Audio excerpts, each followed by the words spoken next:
শুনতে পেলাম পোস্তা গিয়ে তোমার নাকি মেয়ের বিয়ে। গঙ্গারামকে পাত্র পেলে? জানতে চাও সে কেমন ছেলে?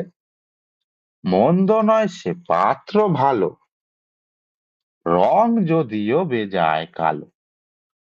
তার উপরে মুখের গঠন অনেকটা ঠিক পেঁচার মতন।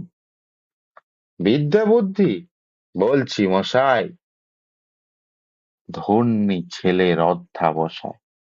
19টি বার ম্যাট্রিক এসে ঘায়েল হয়ে থামলো শেষে। বিষয় আশয় গরিব বেজায়, কষ্টে শিষ্টে দিন চলে যায়। মানুষ তো নয় ভাইগুলো তার, একটা পাগল একটা গোয়ার। আরেকটি সে তৈরি ছেলে, জাল করে নোট গেছেন জেলে। কনিষ্ঠটি তবলা বাজায়, যাত্রা দলে 5 টাকা পায়। গঙ্গারাম তো কেবল ভোগে পিলের জ্বর আর পাণ্ডু রোগে।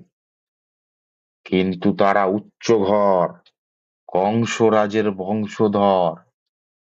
শ্যামলাহেরি বনগ্রামের, কি যেন হয় গঙ্গারামের। যা হোক, এবার পাত্র পেলে, এমন কি আর মন্দ ছেলে।